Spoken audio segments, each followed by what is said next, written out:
بسم الله الحمد لله والصلاة والسلام على رسول الله وعلى آله وصحبه أجمعين أما بعد. So as a Maliki, you need to understand that in a country like where we live in the West, you have to understand that there's a lot going on, right? So you're gonna follow your school, and you're gonna focus on your family, pretty much following your school. I mean, unless your spouse is a student of knowledge and they're from another school, then that'll be different. But generally, you're gonna do something like that. But if you're in a general setting, especially understanding that they're a layman and they're not, they don't study or really care to study generally, then you don't want to. You might or even might not mention some of the mufradat of the school. It just might really shake people's iman. Sadly, really shouldn't be, but and some of the matters are going to be, even things like sadil. These things are strange for many, no opening dua, no ta'awudh, no basmala. The one salam, the dog, akramakullah, is not najis. In fasting,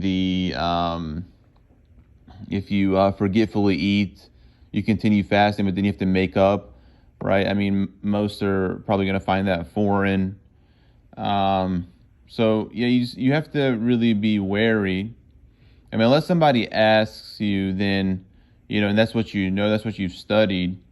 But you need to kind of understand like your surroundings and kind of go about it with wisdom, right? So, for example, like our conditions of the khuf are the strictest of the four schools, right? And many, if especially the laymen, they're probably going to follow somewhat the Hanbali opinion. We hope it's at least the Hanbali opinion. Actually, it might be more like Ibn Taymiyyah, rahimahullah, or a Zahiri opinion or something, but you don't want to, you're not going to push that, publicly or anything. You'll follow it and maybe you'll advise kind of generally, but you need to be wary of these types of things. And there's many other examples, of course. Every school has their things that are particular, right? But there's a problem. Also considering that the West does have the four schools generally, right? But then you have other things. You'll have you have the Shia. You have you have the Salafis and Wahhabis, right? You have Zahiris. You have Shawkanis. You have Taymis. You have laymen that just don't even care about knowledge generally. There are a lot of things there that you just have to kind of be wary of generally. I can even give more examples. Even things about nullifiers of wudu, like the shak in wudu is probably a good one.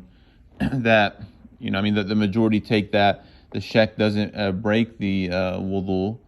And if you were going to give that to people, or it might really, especially they already might have waswasa anyway. And of course the waswas is and it's talked about it in our books anyway. But anyway, this is just a general thing that you need to just be wary of, understanding the situation in the West, right? But if it's with students or people that are inclined to learning and care to understand the nuances, then of course you can share more freely. But for better or worse, many of these things, they're just really for worse. They really shake people's iman, and it confuses them, and especially things like imagine telling someone the dog is tahir, akramakallah. You can imagine that just like they might even more or less make takfir of you or something. It's so foreign to them. So this is just a general message, and it's really to the four schools, right? If there's something that's specific to your school that it might cause confusion, it might because most don't study anyway, right? You have to understand that the most are not going to study. I mean, you have to know your fard ayn, which many don't, sadly. But and a lot of this really is fard ayn, right? And if you follow a valid opinion, then inshallah that's acceptable, right?